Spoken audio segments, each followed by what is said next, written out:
Hi everyone, today we have a guest and it's Captain James Fanell, Chief of Intelligence for the 7th Fleet and the US Pacific Fleet, retired in 2015 and currently with a Swiss think tank.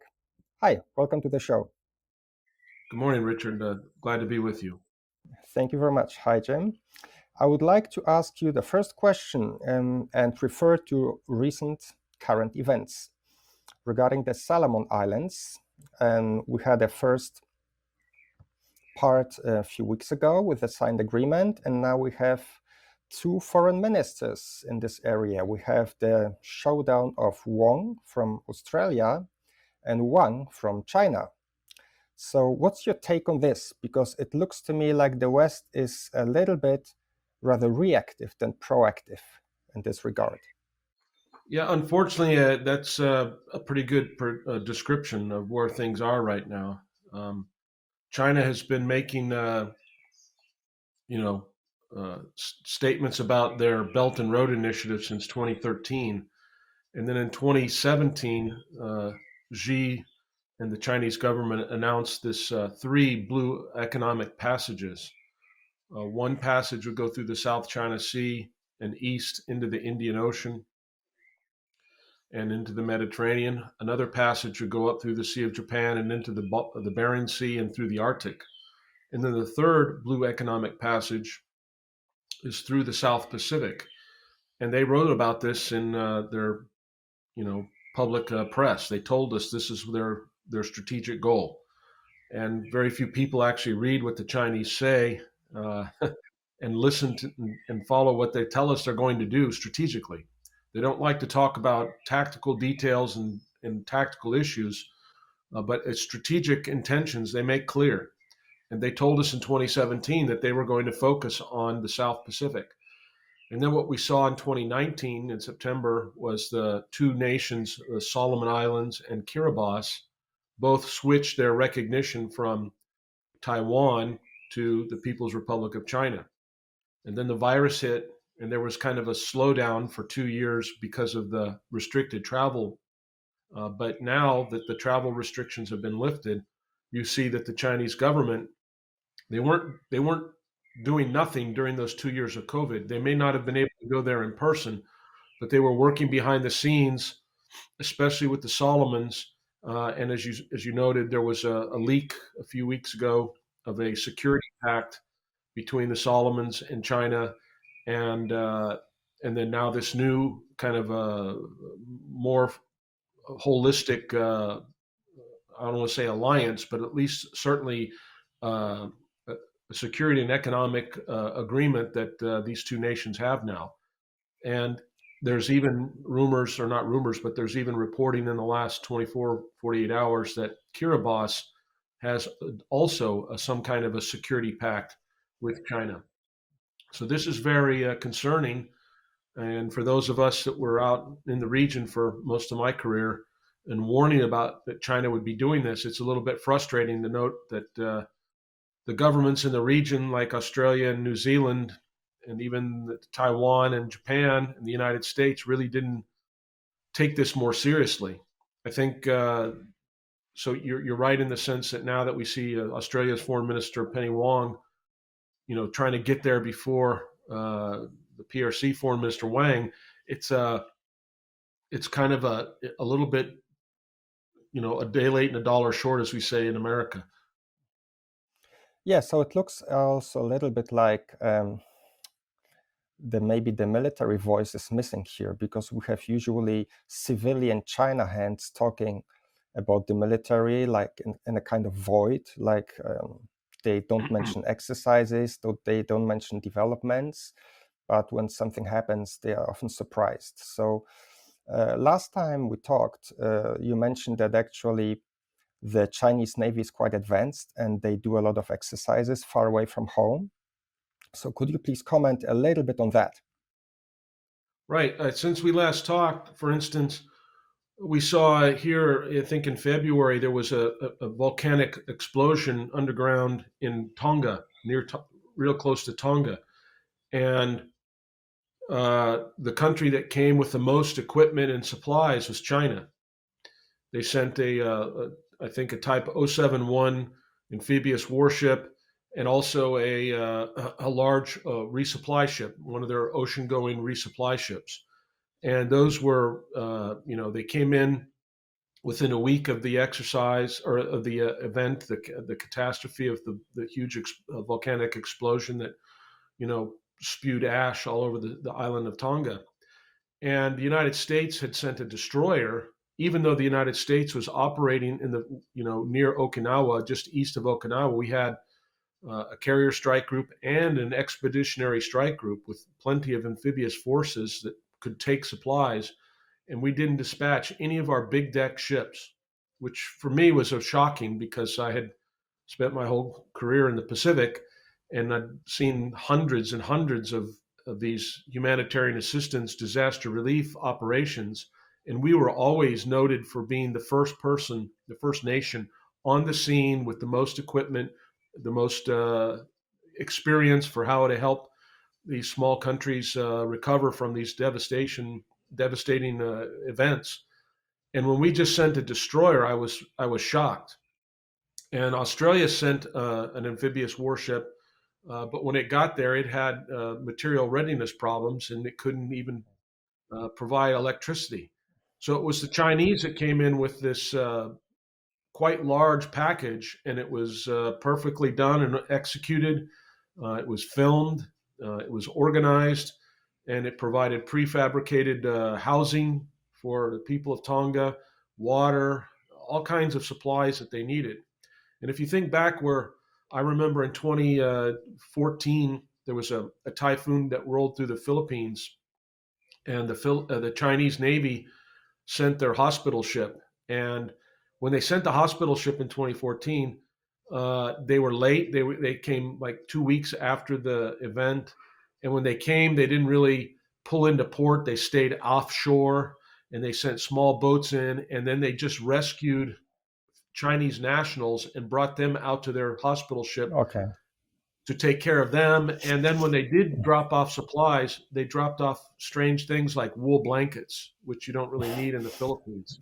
Okay. So, in the space of 8 years, Yes. China's gone from being kind of a very novice approach to doing humanitarian assistance, disaster relief, to now they're leading the world and doing something that used to be done by the United States. So, this is an indicator of the military capacity. Now, humanitarian assistance, disaster relief isn't combat fighting, but the fact that you can get two major warships out there with all that kind of equipment and Yeah. execute that operation flawlessly is an indicator of your military readiness. Okay. So based on this, I have another question because many experts, they like to point out that yeah, Americans have a lot of experience and they're much more advanced. But as you just said, uh, Chinese are catching up. So what about the US experience? I mean, the US hasn't fought a naval war in quite some time. So it's not like the US is that much advanced, I guess. Right. I would say two things on this. I've been somebody that's been quite vocal to say that this idea that you always hear from these commentators that China hasn't Yes. fought a Navy war Yes. since 1949, and therefore they don't have any experience, but the U.S. does. I would say what gives navies experience is being at sea. So I spent 30 years, almost 30 years, 29 years in the U.S. Navy. I spent a lot of time afloat, and in the Cold War with the Soviet Union, the Soviet Navy was known for leaving Russia and then going to the Mediterranean, but then they would go sit at anchorages in port in different places in the Yes. Mediterranean and down in the Gulf of Aden. Socotra Island was a known port call or a place where they would go at an anchorage and they would just drop their anchor and sit there for weeks at a time. Whereas the U.S. Navy at the time, we were always steaming, always moving, always operating, flying aircraft, jets off of our aircraft carriers, helicopters off our destroyers, doing anti submarine warfare drills, anti air warfare drills, working with other navies. So and that was all it was a Cold War, but it was peacetime in the sense that no one was firing Yes. any weapons. But we were almost to the level of what combat is. I mean, there was still a gap, but we were operating as if we were at war. just by the fact that you are taking off in the middle of the night off of a jet, off of an aircraft carrier in bad weather and landing, those conditions just to do that is not much different than wartime, except for the shooting of an enemy, which adds a lot of stress, obviously. But Yes. the fact is that you can do that shows that you have a wartime readiness capability. So China now, for the last since 2009, they've been sending ships to the Gulf of Aden to operate. They have been sending ships 3,000, 4,000 miles away from home, operating for 2 or 3 months at a time. And before the virus, they would then send those ships up to the Mediterranean, to the Baltic. We saw, and I was on board in Kiel in 2019. I was on board the frigate Binzhou, and I was on that ship for several hours, and the Chinese crew reminded me of the crews that I had served with in the U.S. Navy. Their ship had been obviously at sea for quite a long time, but it was still painted and looked. They had prepared it to pull into port, so they had pride in their platform. They were seasoned mariners, and they had this kind of experience. Now, so all things being equal, their Navy and our Navy have been operating at sea. Now, they don't quite operate as long and as much of their Navy at sea as we do, but they don't have to uh, for their mission set. They want to take Taiwan. That's one of their strategic goals. Yes. So if you're operating in the first island chain in the East China Sea, the South China Sea, you're operating now. We saw this last week the Liaoning CV-16, the first Chinese aircraft carrier, conducted an operation east of Taiwan, and they reported in their press that in the 2 day, 3 day period, that they flew 300 sorties from that aircraft carrier. 300 sorties. Now, granted, many of those were probably helicopter sorties, but the fact is that they were operating and demonstrating that they had a capability to operate on the blue ocean and deep sea and to conduct combat operations with their air wing. Their surface ships do the same thing. They've been operating east of the first island chain. Their submarines clearly are doing the same thing. So I think we kind of overemphasize this idea that we fought a naval, that we're somehow have an advantage because we've had combat. The combat that the U.S. Navy had over the last 30 years was projecting power ashore in Afghanistan and into Iraq from the Persian Gulf and from the Gulf of Aden, or the Gulf of Oman, if you will, into these desert areas in the Middle East. That's good. We've got that experience. I think we still keep up with it, but we haven't prepared ourselves to the extent that we did when I joined the U.S. Navy in 1986 for war at sea. When I joined the U.S. Navy in 1986, when we were, in the 600 ship Navy of the Reagan era, every U.S. Navy warship was focused on one thing: sinking the Soviet Navy. Okay. That was our training model. That was what we were planned to do. That's every waking moment we thought about how are we going to defeat the Soviet Navy and their Kirov cruisers and the Moskva and all these different platforms that they had and their submarines, their attack submarines and all of that. So that's what we practice and train to. And the U.S. Navy is doing that now to a degree against the Chinese Navy, but it's only recent. And I would say, in terms of trying to sync, which Navy's been planning and practicing and equipping themselves to fight the other Navy, the Chinese actually have now probably 20 years of this. They've been working Okay. for 20 years, and the U.S. Navy really didn't get get religion. They didn't get serious until the last five, maybe 10 years at the most. I would say when I was in, we were still not focused on war at sea. And you don't see the terminology and the phraseology from our naval leaders talking about war at sea. They talk about distributed maritime operations. They talk about integrated deterrence or integrated defense that you heard Secretary of State Blinken mention yesterday in his speech in Washington.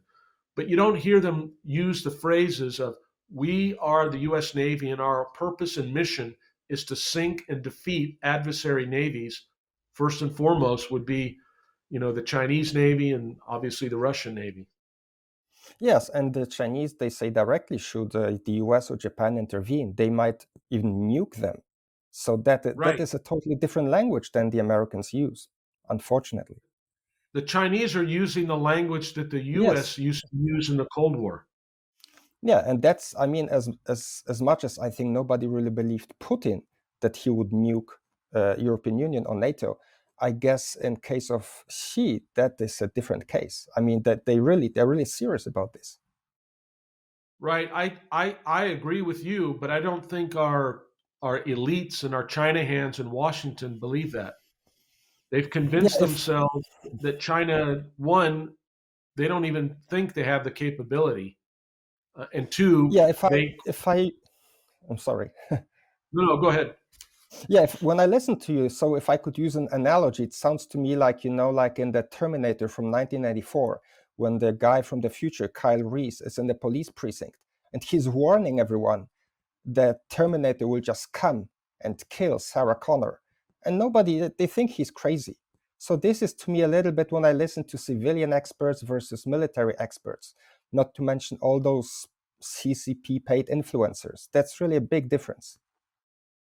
Yeah, unfortunately, I think you're right, and that's why I think the Trump administration was a major shift because you Yes, finally had people that said we recognize the strategic intentions of the PRC, which is to displace the United States and the order that was established after World War II. That they want to destroy that, not all of it, but they want to be in control of it and take control of how the world will be run in their way, with Chinese characteristics in their new era, as they call it. And the Trump administration recognized that and said, no, we're no longer going to be worried about provoking China because they've already changed the status quo in the cross-strait arena. Yesterday's speech by Secretary Blinken, he didn't talk about military issues or defense issues until almost the end of his speech. And while he mentioned the combined Russian and Chinese bomber flight activity, he didn't say much else. He didn't talk about he didn't talk about the primacy and the importance of deterring the PRC's military threat. He talked about integration, alignment, and yeah. competition. He talked about how we're going to shape around China. We will shape the environment, and there was no real. It didn't seem to me there was any real comprehension of the dire existential threat that the Chinese Communist Party is telling us that they're going to do, and Yes, that yeah. they're intent upon doing. And what really shocked me was he didn't even mention, as Strategic Command Commander Admiral Richards mentioned here in the last month or two, that China's had a nuclear breakout with the building of these 350 nuclear ICBMs, intercontinental ballistic missile Yes. silos, in central and western China.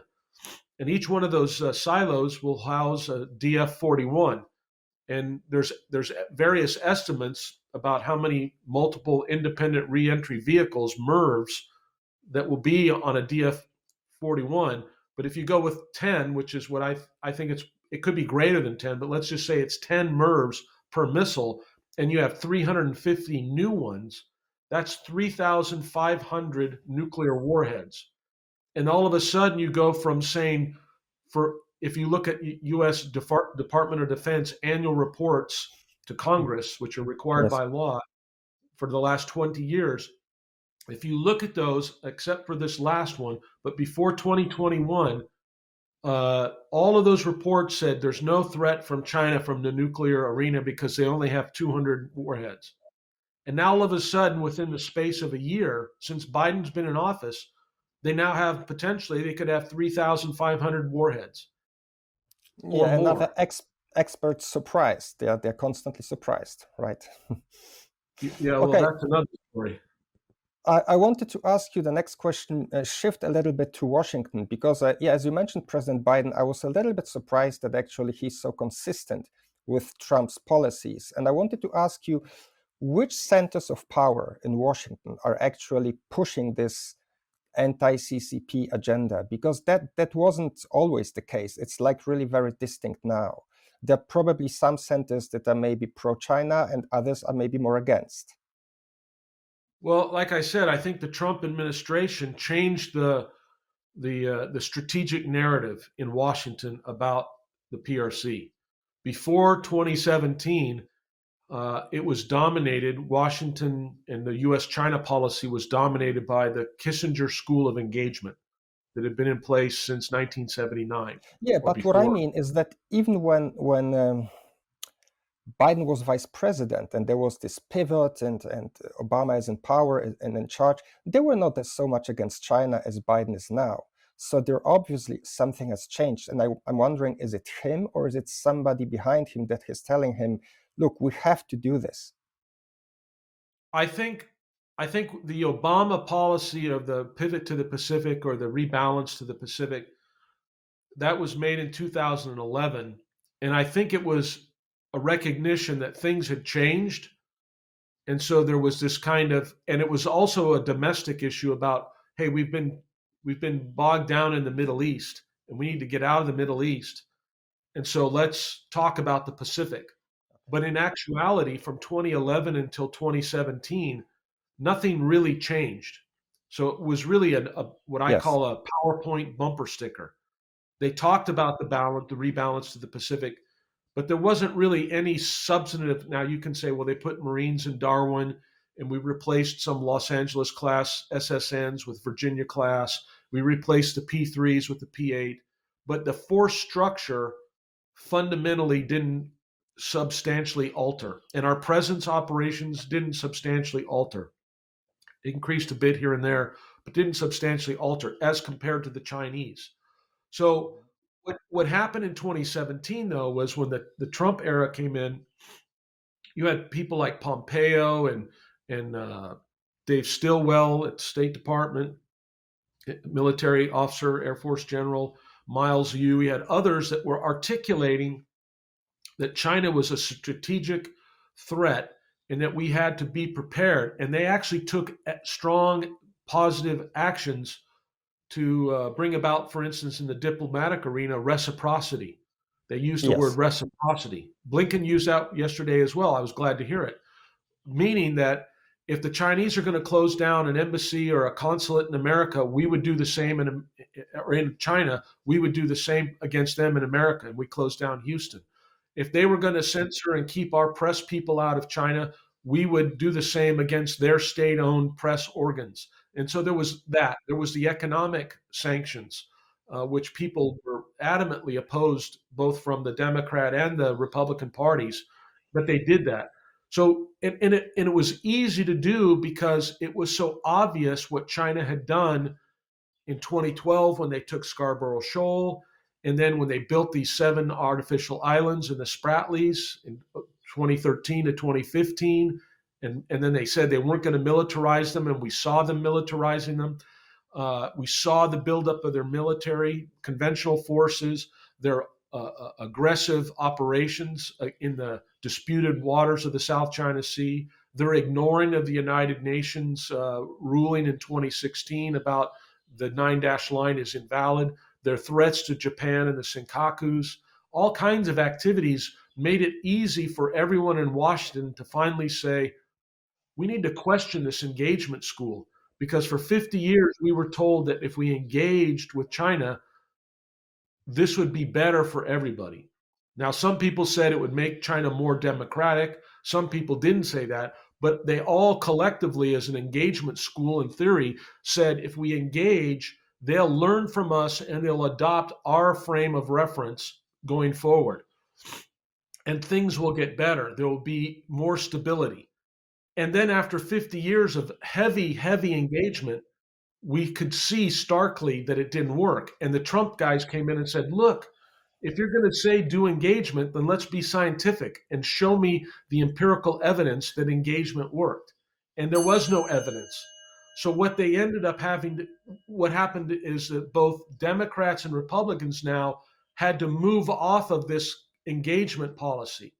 So Yes. now Trump moved us in one direction, and then the Biden team has said that and they have in some ways, they've kept the tariffs, But you see now in the last month, there's a heavy, heavy, heavy pressure to lift the tariffs from inside this current administration. There's heavy pressure to, and Blinken said it last night, we're going to cooperate where we can. So how do you Okay. cooperate with somebody that wants to kill you? If a robber Yes, comes into exactly. your house with an axe and he's swinging the axe, you, and you say, "Hey, put on your mask because I'll put on my mask because there's COVID." You're like, "No, I'm not gonna. I don't care about masks and COVID when you're swinging an axe to kill me." It's the Yeah. same kind of mindset. It doesn't make sense. So I think you said that there's this kind of anti-China sentiment from both parties. I would give you a different view. I do Okay. not think that it's, if you listen to Kevin Rudd's statements before Blinken spoke, his introduction, I don't know if you saw that, but if you watch what former Prime Minister Kevin Rudd Yes. introduced Blinken yesterday at George Washington University, and Kevin Rudd is the executive director of the Asia Society, and he said, and he used the words about Xi. He kept talking about Xi Jinping being the problem. And so what I see in Washington is, and in these elite China hands circles, is that they're trying to say the problem is Xi Jinping, and that if we can get rid of Xi Jinping, then we can go back to engagement with the Chinese Communist Party, and everything will Sure. be okay. And that is really, to me, the subtle nuance, and it's very, very. No one talks about it, but it is really the problem because these people that are promoting engagement, the Kissinger types, they want to go back to having economic ties with China. They like the Chinese Communist Party's ability to, they somehow give them praise for what they've done with the virus, even though Yes. they caused the virus. Yes. Uh, and so there's this kind of almost this like a yearning for the good old days when we could engage with China like we did under Hu Jintao, and we could make our trips there, and we could be hosted for events and speaking engagements and stay at 5-star hotels, and we could show that we're making progress because we're progressives. Uh, and I think now what you see is this new nuanced shift to say it's not the Chinese Communist Party, it's Xi Jinping. Okay. And I think that's Okay. dangerous.